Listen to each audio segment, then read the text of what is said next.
Bonjour, c'est Lily sur Globule Radio. Aujourd'hui, quelqu'un va nous consacrer un peu de son temps pour nous expliquer les bases de l'humanitaire. Bonjour Lydie, je m'appelle Karine Payot et je travaille au service communication de la ville de Chamonix-Mont-Blanc et je suis également secrétaire bénévole à l'association Chamonix-Kumbu. Est-ce que l'humanitaire est votre métier ou le faites-vous bénévolement ? Non, pas du tout. L'humanitaire n'est pas mon métier. Disons que mon métier m'a amené à faire de l'humanitaire dans le cadre de la catastrophe du double séisme du Népal en 2015.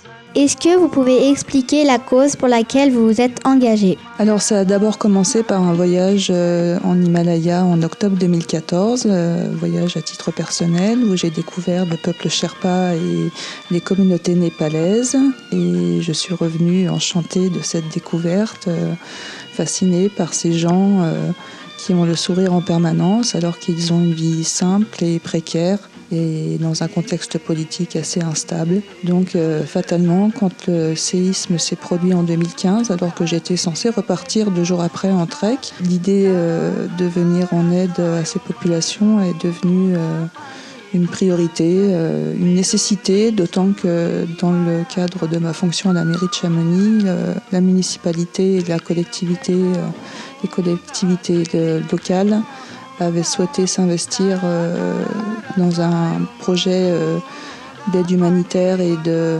ravitaillement dans un premier temps et du coup mon rôle a été désigné de ce fait. Vous travaillez pour une association ou un organisme et pouvez-vous nous expliquer les différences ? Alors moi je travaille bénévolement pour une association qui s'appelle Chamonix-Kumbu qui vient en aide au peuple Sherpa dans le Kumbu, c'est-à-dire la région de l'Everest. L'association a pour but de créer des puits dans les villages pour éviter aux habitants de remonter tout au long du village pour récupérer de l'eau dans des citernes. Et voilà, c'est par le biais de cette association que j'ai fait mes premiers pas dans l'associatif. Quelle formation avez-vous faite ? Aucune, enfin pas dans ce sujet-là. Moi je suis issue de l'imprimerie, donc pas beaucoup de rapport avec l'humanitaire. Est-ce qu'il est nécessaire de parler plusieurs langues pour faire de l'humanitaire ? Et vous parlez plusieurs langues ? Il est tout à fait recommandé de parler anglais, la langue internationale, parce que sinon évidemment c'est très difficile. Juste 2-3 petits mots de népalais.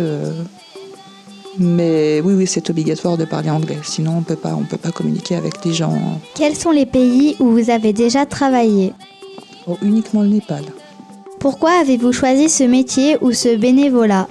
Alors, pour les raisons que j'évoquais tout à l'heure, mais que je vais préciser, on fait de l'humanitaire, je suppose, par altruisme et par compassion. Voilà, quand on découvre qu'un peuple qui nous a énormément plu est dans la souffrance et la difficulté, on ne peut pas rester calmement chez soi devant la télévision à regarder le désastre et on se sent poussé, obligé d'aller donner la main avec les moyens qu'on a. On se retrouve juste après la pause musicale. À tout de suite.